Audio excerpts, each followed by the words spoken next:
So the biggest mistake I see when it comes to podcast recording with a microphone is actually bad use of the microphone or incorrect microphone for the room that you record in. So if you record in a regular room, living room, untreated room, this is the type of microphone you need, a dynamic microphone which looks very traditional, something like this. So you'll see them often used in live events, live music, and the reason is that in an untreated space, so somewhere that might have a lot of hard walls and floors like this room, or a big room which might give a lot of reverb, natural reverb, it's going to reject a lot of that and just pick up the area around your microphone. So you can hear here, I sound really warm and close, and that is exactly what you want on any podcast recording. So you need to get this kind of distance away from it. So option one is to hold it. Maybe not ideal for a long podcast conversation or interview. But if you're doing short solo recordings, it's actually perfect.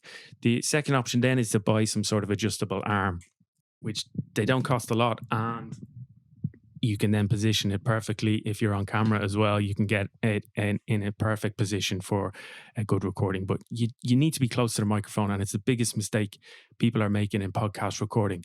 So let me demonstrate here. If I was to have a microphone, a lot of them come with a little stand and it sits on your desk. So let's try and emulate that now. All right, so now doing a test recording with the microphone. It's just here, not too far away from me.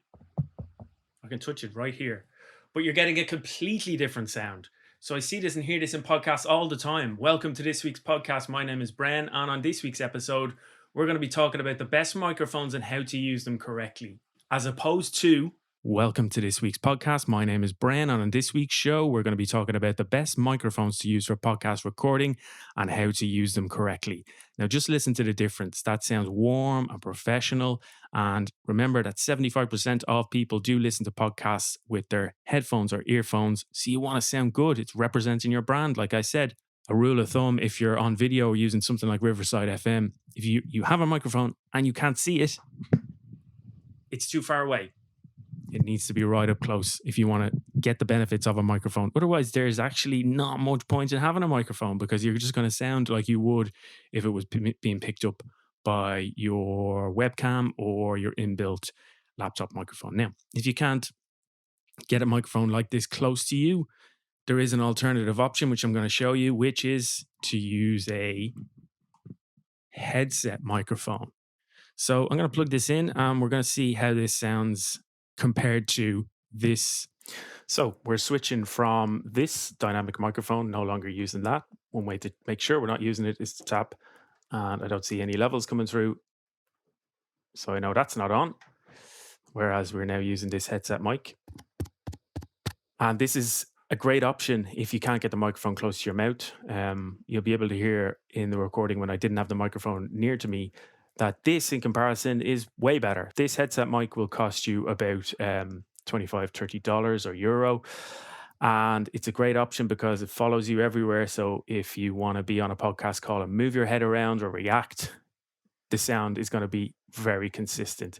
So those are my tips and techniques on selection and correct use of a microphone when it comes to podcast recording and ending up with something that is going to be professional and represent you and your brand really well.